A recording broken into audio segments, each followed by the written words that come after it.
A rare Monday night edition of the On Friar podcast. Pleased to be with you and excited to be joined by a guy I always love catching up with at Padres games or wherever. Sammy Levitt, who we've had on in some like spring training editions, kind of some snippets, short conversations, but haven't done like a full-fledged pod with Sammy in a long time. So very, very excited about that. Appreciate him squeezing us into his busy schedule.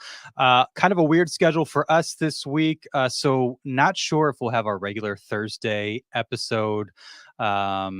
Potentially on Friday. We'll see how it goes, but there's a chance that this is it for the week. And so wanted to squeeze one in since kind of schedules are a little bit strange this week. So appreciate you joining us as always. One bit to pass along. I mentioned it last episode. We will be doing another live pod July 25th at OG's Carmel Mountain Ranch. Did one on opening day of the Japan series, or was it the second game? I think it was the second game of the Japan series at OG's Mission Valley. It was a lot of fun. July 25th, we'll have more details and the time and all that as it gets a little bit closer. But plan lunch at OG's. Padres visiting the Nats that day, a morning game. So we'll hang out and discuss what we saw from the team that day. And given everything that's going on, it'll be right up on the trade deadline too. So no doubt there will be a lot to discuss. Thanks to OG's, the sponsor of the On Fire podcast.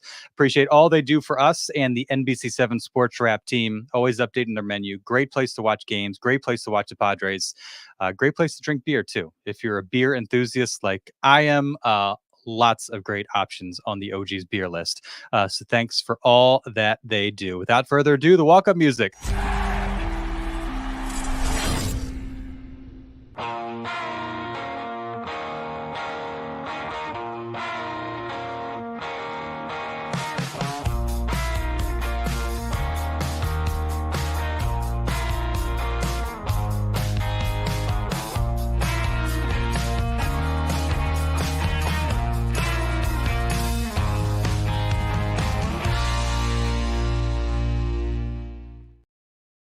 It is the On Fire podcast brought to you by NBC 7. I am Darnay Tribno, Derek Togerson this week, enjoying some well-deserved time off. He'll be back with us, I believe, next Thursday. So look forward to catching up with him then. But for the time being, thrilled to be joined by Sammy Levitt. You enjoy the vocal stylings of Sammy Levitt on the Padres pre- and post-game shows. 97.3 The Fan, Padres Radio. Always love catching up with Sammy Levitt, and kind enough to join us on an off day between pickleball matches. Thanks, Sammy. How are you, man? Darnay, good to be with you. Yes, I did not play pickleball once today. I played twice, once in the morning and once in the afternoon. So it's my new obsession. It's how I'm spending my free time for the most part right now, which is good. Physical activity and getting to know a new sport, but very good to be with you. As you know, I've had a long history on the On Friar podcast, even going back to my days in Amarillo and spring training, obviously. And I think this is my first ever regular season appearance. So an honor to be on Friar with you here tonight. Hey, whenever you want, Sammy, open invitation for you whenever you want to join us. But of course, you are a busy man. One of the hardest working folks in Padres media. I mean, you're with your job, given all that you do, pre and post game show at the ballpark early every day in the clubhouse. What was it Friday? You were on with Ben and Woods in the morning through the thriller of that Friday night game, and then Saturday morning at like 6 a.m. you're playing pickleball. I mean, you don't stop. Well, I wasn't on with Ben and Woods. I filled in for Ben and Woods. So sorry. I did a solo show 6 to 10 on Friday morning, and then went to the ballpark around 1:30, 2 o'clock, and then did the game. And you're right, it was a long game, and a lot happened because of the way it ended. And you're right, I was up the next morning. I was actually playing tennis. So my pickleball activity has now led me back to tennis. I played a lot of tennis growing up. So I was playing tennis, you're right, like by 8 a.m. on Saturday morning. So, I'm trying not to use baseball season and in late games as an excuse not to be active. But you're right, a lot going on, but it's a good time of year. This is what it's all about. I mean, baseball season, summer, day-to-day grind of it, and going with the ups and downs and the many twists and turns of a baseball season. Yes, there have been many. There's no question about that, and we will touch on all those. In between all that you're doing, you're also, of course, like the TikTok sensation. Friend of the podcast, Jim Russell, said if I just spent 45 minutes with you talking about TikTok best practices, he'd probably actually listen to this pod a few times, which is tempting because, as we've discussed, my TikTok game needs some help. So whenever I get a chance, I'm like, Sammy, what should I be doing? What's trending right now? How do I get this thing popping off a little bit? Yeah, as I've said to you before, I don't know that I have any of the secrets to it.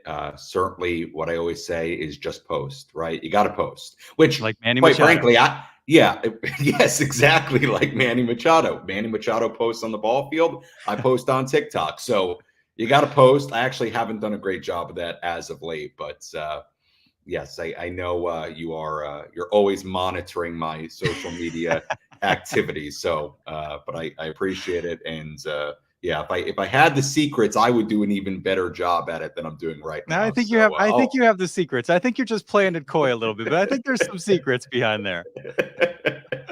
I don't know. Come up with a stupid saying and somehow make people use it. I don't know. It's wild. Put it this way: most of it is still a mystery to me. Yeah, well, it's working. But it's like, yeah, there's a lot of good stuff on there. How many days are left in 2024? It's less than 180. Well, let's see. Thursday was July 4th. That was 180. So 179, 178, 177. I think today would be 176. Don't quote me on that. I think today would be 176 days. See, that's what I'm talented in. How many people could tell you how many days are left in the year at the drop of a hat? Not many. I think it's 176. They can if they follow you on TikTok. They'll always be up to date. Right.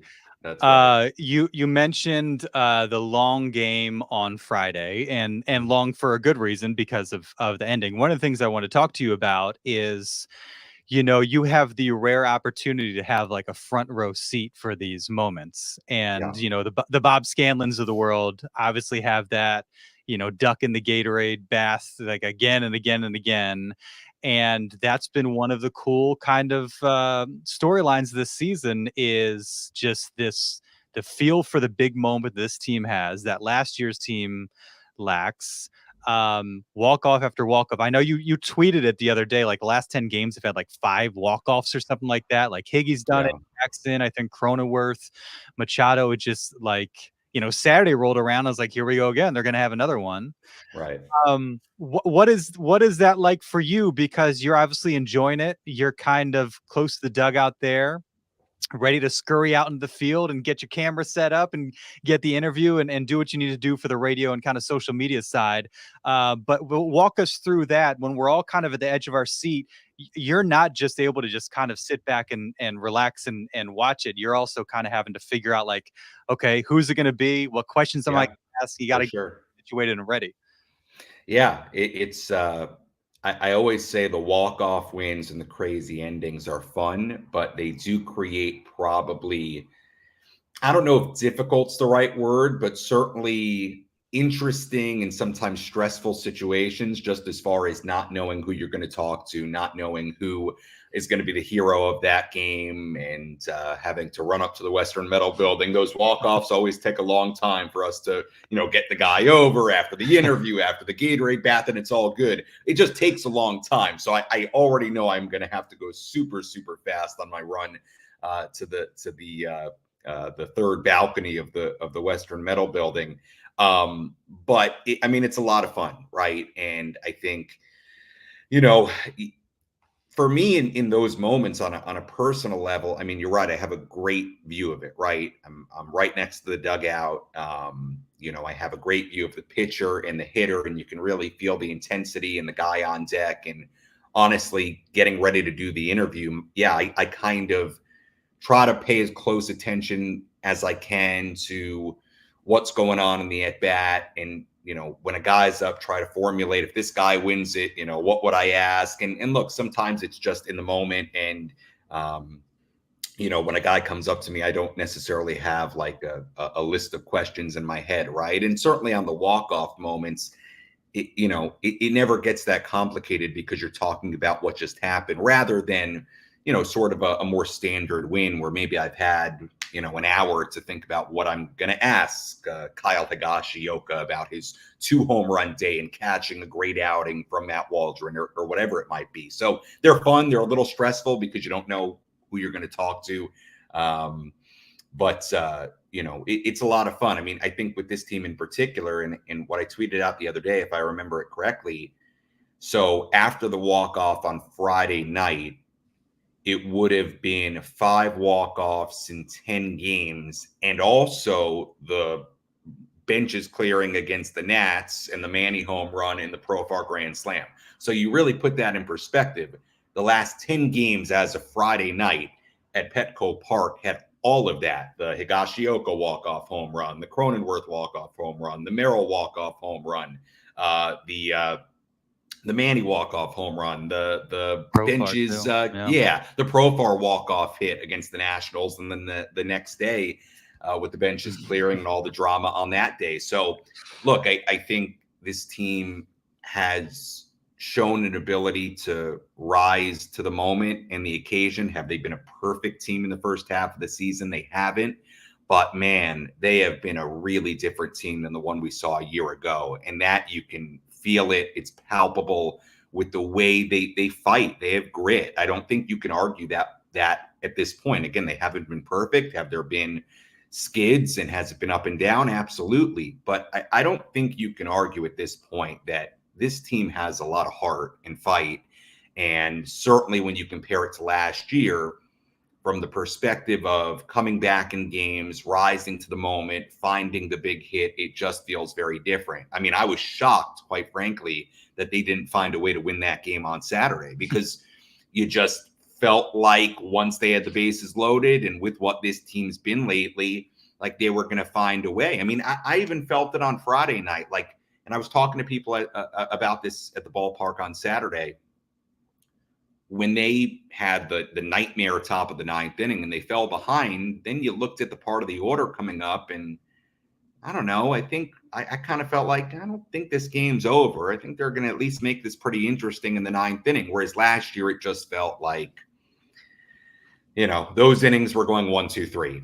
And, they did. I mean, we didn't imagine that. We watched it. So it's been a lot of fun. I think it's been a lot of a really fun team to watch and cover. It's been up and down. Certainly, I think they've done a pretty good job at weathering the storm of the injuries, and we'll see what else transpires here the rest of July and the rest of this season. But yeah, personally for me, it's been a lot of fun, and being on the field for those moments right after is really cool, and I try not to take that for granted. I really don't. It's a unique and really cool experience. So I'm lucky to be there, kind of right there for those moments, certainly. Well, you do a great job with it, and having experience just interviewing people, not in that setting, but like it's not easy to have kind of your mind together and to have coherent questions to ask people. The amount of times I've been in an interview and I just kind of go blank, and I'm like, give me a second here, let me process. You can't really do that, you know what I mean? And so you always seem to be kind of focused, ready, prepared for those moments, which is not again, it's not an easy task. Right. And look, there are some interviews and some nights I do it better than others, right? I mean, I think we can all relate to that. There are some days where I do a post-game interview, or really I do anything on the air, and I think most people can relate to this, where, you feel like you knocked it out of the park, and there are days where you feel like you just didn't, right? And certainly I have those. But, I think, you just kind of roll with it and, do the best job you can. So I appreciate all that. And it's certainly a fun part of the job. There's no doubt about that. I've only ever heard you knock it out of the park, Sammy. You talk about the difference between this year and last year. Last year never got beyond 3 games above 500, 27 comeback wins, 2 walk-off wins, 36 blown leads, 2-12 in extras. With those 2 wins coming late, last week of the season, 9 and 23 in 1-run games. This year, they've gotten to 6 games above 500. 22 comeback wins already, and we're just past the halfway mark again. They had 27 all of last year. 6 walk-off wins, like you said, like 5 in the last 2 weeks or whatever it is. 14 blown leads. They're blown leads in a slower rate. 3-1 in extras. They started 3-0, 10-12 one-run games. And it's just really just kind of like, and I think you do mention, like Mike Shildt grit squad. He's got something and some sort of belief, togetherness, whatever. Like there is something different about this year's team. And it's hard to know, just like last year, hard to know where the blame goes, hard to know where the credit goes.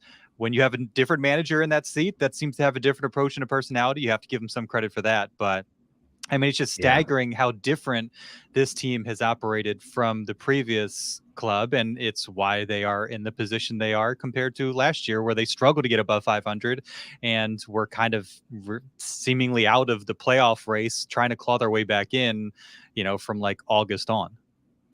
Yeah, I mean, I don't know that we're going to be able to even look back in 10 years and really understand 2023, right? You think about some of the numbers and some of the performances and some of just the weird stuff that went on with the 1-run games and the extra inning games and all of it.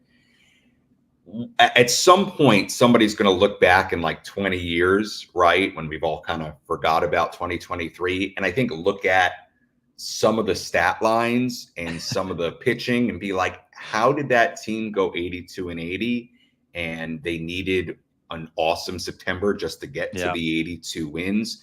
Look, personally for me, like I felt myself early in the year, the first month or two, making comparisons to 2023 a lot.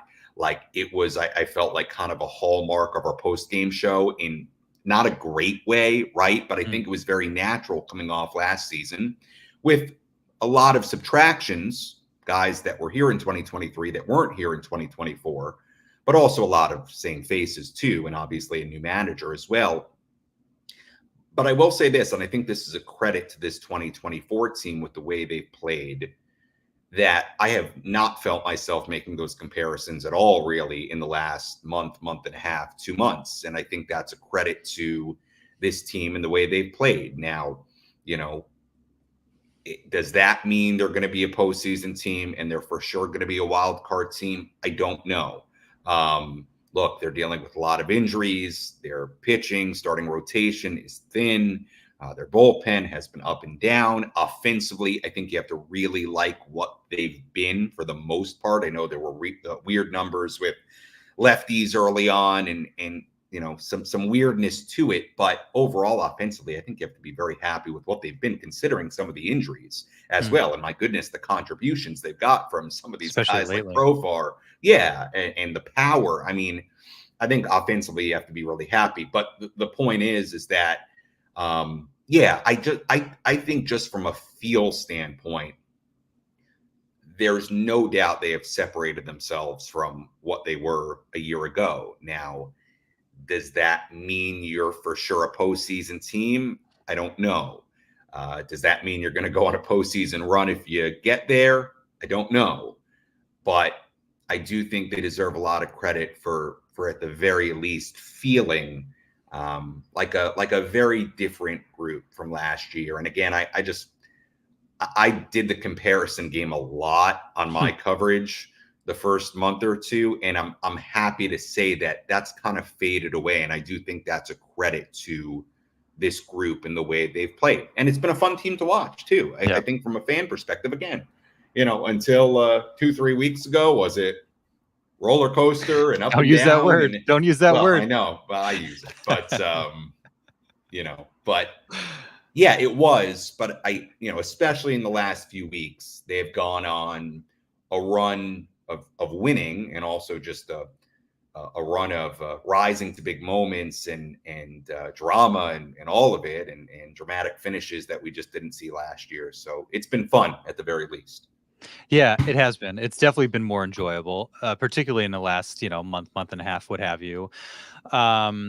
And I think, when you get to September, when you get to crunch time, I think, Padres fans, they had just been through it last year. By the time September rolled around, like, it was fun to watch them go on a tear. But Yeah, when it came to like crunch time, you need to win series to get in. I don't know if anybody still had any faith left in the reserves. Whereas with this team, if they get to that point, you're going to say, well, look at what they did. Look at all the close games. Look at all the theatrics. Look at the way they fought. Look at the comebacks. Like, sure. there's reason to believe, there's reason to have faith, other than just kind of the optimism of fan, Right. that this team is going to be able to get it done when that time comes. I think if you're going to play, like, not devil's advocate, but like, to be a little bit cautious, just like last year, we're like, well, if they can win some close games, they'll turn it around.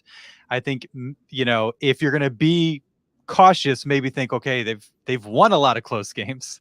They've had walk-offs. They maybe had no business winning that game on Friday. And you could look at the Cubs game, obviously. There's been other instances, like, they might need to kind of continue to have that, those performances in the big moments with a tight wild card race. Like, it's fun, but it's also been necessary to get them to the point where they're at right now.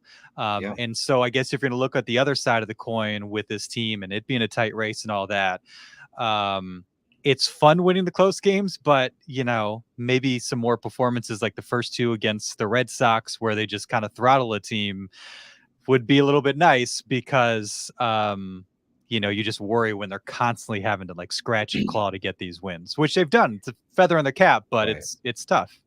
Yeah, I think to build off what you're saying, I think it also applies in the sense of they need to get healthy again, getting Xander back and Fernando back, and getting those guys playing at their highest or pretty close to their highest of levels. I think in the long-term nature of this second half is going to be really, really important.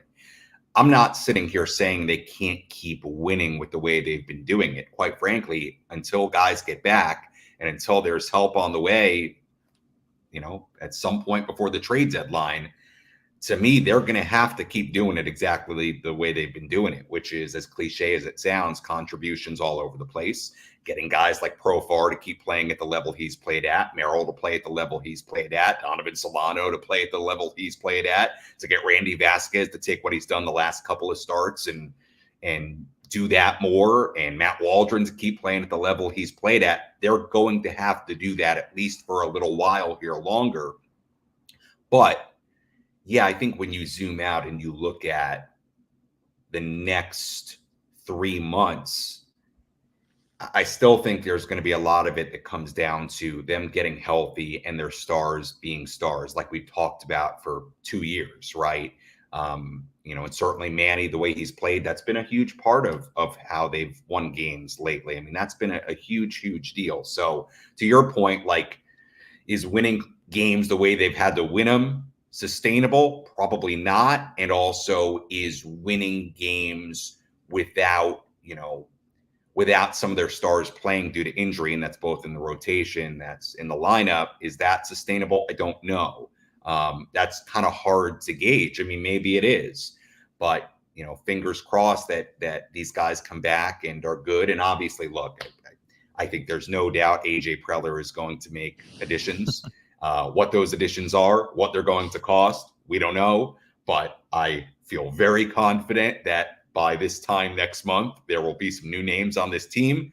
Who they are, how much they cost, how wild it gets, who knows? All bets are off when it comes to AJ, as we know. But they have to just, I think, stay afloat, keep doing what they've been doing until the reinforcements come. And that's easier said than done. But the last few weeks in particular, they've shown a real ability to do that.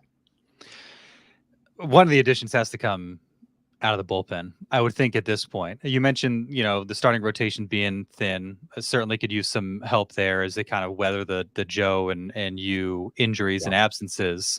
Another bat, but I think, especially over the last, week or two or few, I think what's crystallized is the need for bullpen help. Robert Suarez, all-star, no-brainer all-star, obviously deserving. But aside from him, it's just kind of been a bit of a mixed bag. You don't necessarily know what to expect. And Mike Shildt kind of pushed back a little bit last night or yesterday afternoon on the notion that the bullpen's struggling a little bit. He's like, hey, the last 3 weeks we've been pretty solid. Before Friday, the last 3 weeks they got a 3.79 ERA, 1.3 WHIP, 2.47 average against. I mean, fine, but not great. And then when you add in what happened over the weekend, those numbers are drastically inflated. And so it's been tough. I think season as a whole, they're kind of middle of the pack in terms of what the bullpen has done. Not terrible, but enough that when you're in a tight race, can you have a bullpen that is unpredictable, that can be leaky, that could put you in some tough spots. I was looking at and I think part of it, it's not even that they don't have the guys. It's just that the guys they have been so inconsistent and been so spotty. And whereas like in the past, and like certainly 2022, parts of last year, you're like, here's our 7, 8, 9, get us to the 7th, boom, boom, boom, we're good. That hasn't necessarily, like, Mike Shildt hasn't had that luxury. I think he manages the bullpen a little bit differently than Bob Melvin. I think he's apt to like tinker a little bit more, have guys bridge innings, have guys get them one out, then turn it over to somebody else. It's a little bit less cut and dry. This guy's going to start. This guy's going to finish the inning, which was probably to Bob Melvin's detriment at points last year. But I think if he gets to a place where he's able to slot guys in a little bit more, it would be helpful. There's matchups. There's all these different factors that you have to take into account. But it's just felt a bit like an adventure just to get to Robert Suarez for a clean 9th inning or clean 4 outs to finish it out. Yeah, I think first your point on Bob Melvin versus Mike Shildt and the way they manage through a bullpen, I think it's radically different. You're right. Mike Shildt is way more inclined to bridge guys from inning to inning, have a guy get the first out of the next inning after he's thrown a clean inning. The prior inning, I mean, those were things that Bob Melvin did not do and did not really seem to believe in. I mean, I think Mike Shildt, and I think it's a good thing, I think he manages bullpen wise much more aggressively than Bob did, right?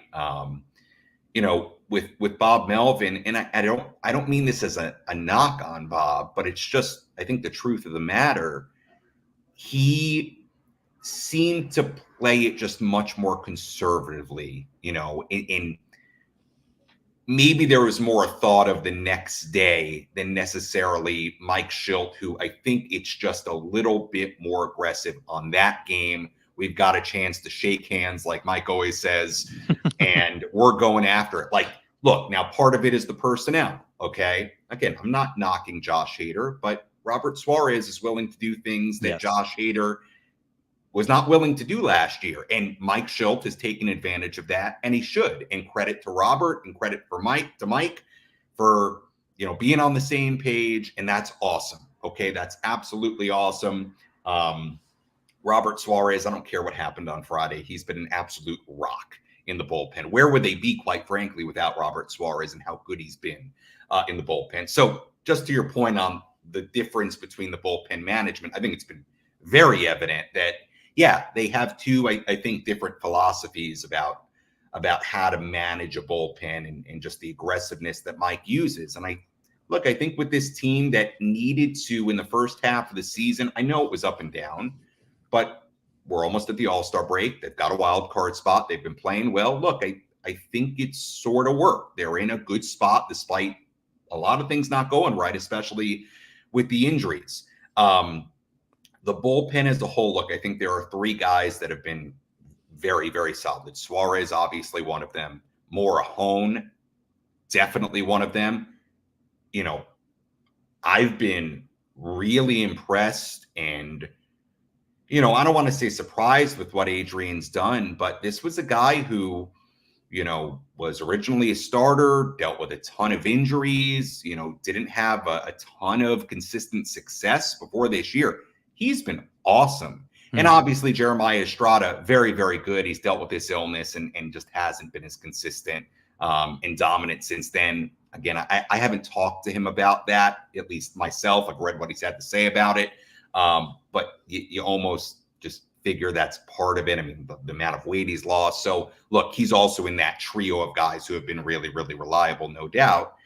But to your point, Darnay, after that, it's just been totally up and down. And you have to have a deeper bullpen than three guys that you can really, really, really trust in any spot.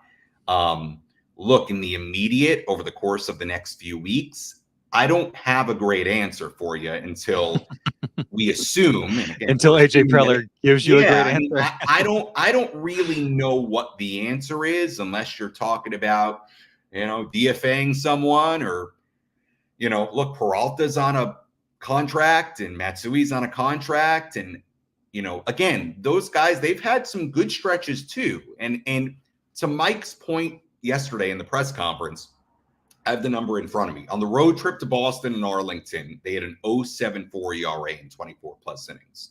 And then they had a 16.5 ERA in 3 games against the Diamondbacks. So what Mike said was not incorrect. He was right. The bullpen and actually the 2 last games in Arlington, those were close games. Yeah, those were high leverage, lights out, late inning spots. And they were very, very good. So look, it hasn't all been bad, but look, it's 2024 and you need a bullpen that's deeper than 3 guys that are going to be able to pretty much deliver in any spot. So I think we all acknowledge, that's a concern right now. The struggles of De Los Santos, a concern. The inconsistencies of Peralta and Matsui, a concern. I just don't know that there are a ton of great answers right now, other than hoping those guys sort of figure it out over the course of these next few weeks. And I also think, just going back to what you were talking about, and maybe this kind of fits into our winning the close games and all of it. The thing that I still think was true early in the season, and I think it's still true now. I'm not saying it's a bad thing, but I think it's reality. The margin for error night to night is not very big. Like, they've got to play really good, clean, well-pitched, for the most part, baseball, I think, night to night to win games. I just don't think they're a team that has a huge margin for error. Like, if you have a reliever come in, and look, they've been able to, come back and win a bunch of these games. But yeah, the margin for error still doesn't feel super, super big. And there's no doubt that they've got to have a more consistent bullpen. I just, at this moment, I'm not really sure what the answer is, other than cross your fingers and hope. I highly doubt that's what we'll be saying in a month. But it's a concern, no doubt. And there are guys in there that just have to be more consistent and better. Yeah. On that note, just to hammer that home, because again, it's not like these guys are a bunch of bums. Like, they've shown that they can get them innings. Like, for instance, Yuki Matsui ended May with 7 games, 7 1/3 innings pitched, scoreless, 0.87 batting average against. Gave up 3 runs in back-to-back appearances. Since then, 13 games, 13 innings pitched, 1 earned run, 1.88 batting average against. De Los Santos, first 13 games, 11 2/3, 1 earned run, 191 batting average against. Last 27 games, 24 1/3. And I'm not making this up, a 6.66 ERA, slashing 278, 340, 650 against. Stephen Kolek had some ups and downs, like you'd expect. Since June, 12 games, 16 innings pitched, 1 earned run. And we know Mike Shildt loves him some Stephen Kolek. Morahone, to your point, last 20 games, 25 1/3 innings pitched, 1.78 ERA, 180 batting average against, which is why he's gotten some high leverage opportunities. Wandy, May 1st to June 5th. I didn't realize he was this lights out for over a month. 13 games, 11 2/3 innings pitched, 0 earned runs, 195 batting average against. Since then, 12 games, 8 1/3, 9.72 ERA, slashing 324, 405, 649 against. Jeremiah Estrada, last 6 1/3 innings pitched, 0 earned runs. So he's been good, but before that, like you mentioned, he had a stretch of 8 appearances with a 12+ ERA that you can kind of, write off because of the illness. And so, there's all these guys that have done good things for them. It's just getting them all, getting them all right at the same time has Yeah. been a struggle. And so it's made it hard to figure out like who do we give the 7 to, who do we give the 8 to? If you're gonna do it right now, Right. like probably Morahone, probably maybe Estrada and Kolek, I guess. Maybe Matsui. Matsui's been pretty solid of late as well. So you have a Yeah. few, but knowing game to game, it's been kind of hard to figure. Yeah, I think, I think as somebody who talks about it day to day in a very, very much instant reaction post game sense, look, I think sometimes people get very, very caught in the moment of that night without zooming out. Like I've often felt like sometimes, and this is not even just this year, but you just brought up some of the numbers and some of the runs that some of these guys have gone on, positive runs. Yeah, sometimes we get a little bit lost in that night, in that moment. And it's like, well, actually, De Los Santos in his last 9 outings has actually done this before Yeah. tonight, or Matsui has actually done this. It's been a mixed bag, right? And again, we talked about how good they were on the road trip and how badly the series against Arizona went. But look, I think there's no way around it. In the macro sense, this team could very, very much benefit from another high leverage arm or two that they can count on no matter what in any spot. And outside the three of Morahone, Estrada, and Suarez, yeah, it just has not been that. And it's 2024. Look, the other thing that can go a long way is your starters being really good, like Cease being really, really good. I think when you make a list of guys that are really important in the final 3 months, I think Dylan Cease being the Dylan Cease we saw in the very early part of the season, that would be a huge boost. Like that would be a huge, huge deal if he can get back there. Michael King obviously continuing to be what he's been. Randy Vasquez even now, like, continuing to do well. And look, they need Matt Waldron to be what he's been. So, look, you're going to take some pressure off that bullpen if your starting pitching can deliver. But obviously that's been up and down too, right? We're right now, and I know they lost the series against Arizona. Right now, we're living in sort of a good spot of what they've done, but we know it has not been, all of that certainly in the first half. So the point is, the starting pitching can go a long way in helping this bullpen too. And I think it's a credit to the team that they can drop 2 straight against Arizona. We're not completely freaking out because of what they did kind of the week prior. I want to get to the All-Star stuff before I let you go here in a few, because obviously that came out Sunday, a big deal. We knew about Profar, we knew about Tatis, who's not going to be able to play. Profar, I would think probably the best story in the All-Star game this year, and then I feel like Suarez certainly deserving a rise, 3 straight years, but then Merrill kind of now the big headline because he's a rookie, because he came on so strong in June, that he was rewarded for that, and just kind of not putting a button on because he's so young and he's just getting started, but like really, further evidence that like he is a guy, you know what I mean? That what we've seen is real, and like he's a dude. What kind of element of all that most interests you as you take a look at the guys that'll represent them in Arlington? Yeah, look, I think each one has sort of their own unique story to it. The Profar story is remarkable. I mean, they're really, I would say, even like, let's go one by one just quickly. The Profar story is remarkable. This is a guy that, and I think we need to remember this, when they signed him and he showed up in spring training, I don't think we knew if he was even going to be a guy who played every day rather than being a bench piece. I mean, remember, there was all that clamoring going into spring training and even at spring training of the Padres getting another outfielder.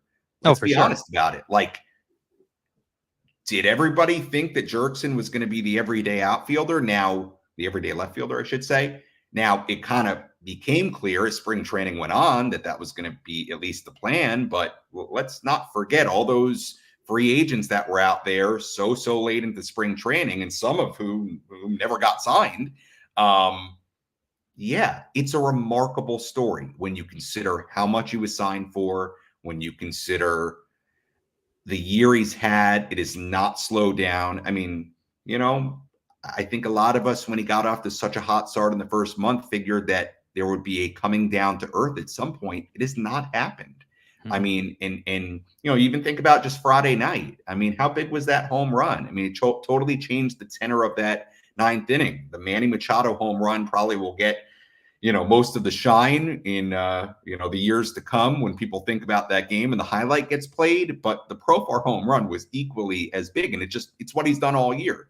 And the fact that he's been such an emotional leader, and he's, you know, been irritating to other teams, like the whole thing is just remarkable. It is a remarkable, remarkable story. And the game being in Arlington, where he came up, is it's just a remarkable story. The other, I think, really remarkable story is Jackson Merrill. I mean, you consider, and I'm not breaking news to anybody when I talk about all this, but you consider his limited experience in the upper levels of the minor leagues, the fact that we showed up at spring training, it was very clear very early on, not necessarily that he was going to 100% make the team, but he was going to be given every opportunity to make the team. And we get there, he's playing left field. I'm like, oh, that's interesting. And then they move him to center field. This is a spot he's never played in his life. This guy's been a shortstop his whole life, literally. I mean, he played a little tiny bit in the outfield in 2023 in the minors. You know, I don't want to say barely any experience at AA, but not very much experience at AA. And from the moment we arrived in spring training, has taken the opportunity and absolutely run with it. And look, early on, it was impressive enough. Like my mindset for Jackson entering this season was just hold your own. Like hold your own at the plate. Hold your own defensively in center field, a place you've never played before that you're now getting asked to play on opening day. Hold your own. And he has been so much more than that, again, I use the word like remarkable. It's, you know, from even early on, obviously, like he was hitting for average and the quality of the at-bats were really good. And that was, as you know, that was impressive enough in its own way.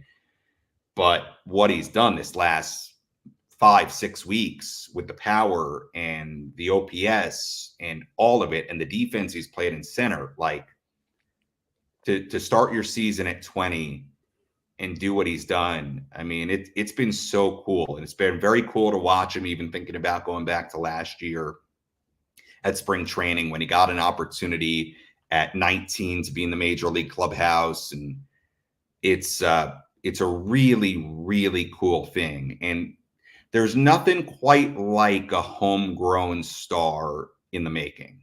You know, there just isn't. And everything he says is right. Everything he's done is right. And the way he carries himself is right. And, you know, the whole thing is just, you know, there's something to that guy. And, you know, that's exciting. You know, again, Suarez, like, you know, the fact that the Padres signed him after he pitched in Japan for a few years and, you know, is here in 2022 and is really good. And then the postseason, like, goes on this super dominant run. They end up signing him right to a longer term deal. And at that time, I think we all sort of wondered or assumed that, well, you know, when Hader's gone after 23, maybe the plan is that this guy's going to be the closer. And they were right. Like he was ready for that. He was that guy. Like even with the Merrill thing, like credit to the Padres. Like they were right. He was ready. Like, look, there's been a lot of good that AJ's done this year. I don't think there's a lot of like disputing that. Just individual moves. Profar, putting Merrill in the major leagues to start. You know, the Solano signing. I mean, you know, Waldron making the team. Like, there's been a lot. Getting Higashioka in the Soto trade. Higashioka, yeah. You know, even like King. Like, I think we see what King is. Like, yeah, was it up and down early on? But like, he's clearly got the stuff to be a front of the rotation guy. I don't think there's any dispute about that. So I know I'm going slowly here. My point is, Suarez, another remarkable story. Like when you kind of zoom out and think about that. I mean, even Fernando, like the fact that he put up the numbers he put up, and Mike Shildt made this point a handful of days ago, and I thought he was right, that he did it on basically a compromised leg for months, which we didn't know. But it's apparently been bothering him for a while. So the fact that he's even done that is pretty cool, and a rise too. I mean, even him, like, he's been an all-star with 3 different teams now in a really short amount of time. And look, I know his numbers haven't been as great the last few weeks. Like, I've sort of wondered with some of the injury stuff how much that's affected him. That's just me speculating. I haven't talked to him about it. But even him, like, pretty cool story. So I'm happy for all those guys. And, I think it's going to be a lot of fun. Like, I think All-Star Week next week, like, from a Padre fan perspective, it'll be really fun to watch. Like, there are certainly All-Star games for teams and fan bases where it's like, well, why am I going to tune into that? If you're a Padres fan, you have every reason to tune in to the Derby and to the game next week to watch these guys, and it's going to be cool. So I'm happy for those guys, and there are some really remarkable stories. Like, it's been an up and down first half, really until the last few weeks. But yeah, I think we can acknowledge there's a lot that's gone really right and some pretty remarkable stuff that's gone on. So what the final 3 months hold, who knows? That's kind of the magic of it, right? Chris says, I think the 3 that were added this weekend to the All-Star team might be the 3 most deserving on the team. Nothing against the other 2, but stoked for those 3 guys individually as late additions. Yeah, Jurickson Profar is probably the most deserving. Sure. It's funny, kind of, I'll get you out on this. Like, Profar, not at the end of his career, but decade plus into his career, finally gets this opportunity as a former top prospect. Jackson Merrill in the beginning, you mentioned he's like said all the right things. I hope he enjoys it, because he's not one to make it about himself, and he plays all this stuff so cool. I hope Jackson really soaks up this experience, and I'm sure it won't be his last. Again, he plays everything so cool. I just hope when he's there, he soaks up the experience. Yeah, I think he will. You know what? I think he will, and I think a lot of the team first stuff is genuine. I do. Like, I think he's really wired that way. Yeah. Now, I think when you talk to, like, from my perspective, like, when you talk to Jackson post game, he's always got the team mentality. I think he's a little bit more, willing to talk about what he just did or whatnot. But yeah, like, the next day, that guy's on to the next game. But he's been that way all year, like, not wanting to focus on the individual stuff. And I do think that's genuine. I think it's really cool. I mean, I think it's kind of, what you want in kind of a homegrown star in the making. But I think he's going to enjoy it. How could you not? I mean, like, the list that AJ Cassavell put out, of the guys that have appeared in an all-star game in the last 40 years that are younger than Merrill. Like, it's a remarkable list. It's like Bryce Harper, Miguel Cabrera, Manny Machado, Pudge Rodriguez. Like, it is Ken Griffey Jr., Mike Trout, A-Rod, Jose Fernandez, like greatness Hall of Famers. Yeah, like, that's nuts, and it puts it in context. Like, wow, Merrill's got a long way to go to be in the echelon of those guys. Got to do it for a lot longer, but maybe we look back on it and we're comparing another player 15 years from now, and Jackson's on that list, and we're saying, wow, that's a Hall of Fame guy. You hope. Yeah. So yeah, it's cool. I think he's going to enjoy it. I know he will enjoy it for sure. I've kept you too long, Sammy. I appreciate it. I'm glad we could finally do this, and hope to do it again down the road. All right, Darnay, I appreciate it. I'm sorry for putting this off a couple of times, but like I said, you got a lot on your plate, man. I get it. Yeah. You got a lot on your plate. Yeah, well, I work a lot, and then when I'm not working, I'm now playing pickleball. So yes, anytime, I'm happy to come on Friar. And with that, this episode of the On Fire podcast comes to an end. Good night.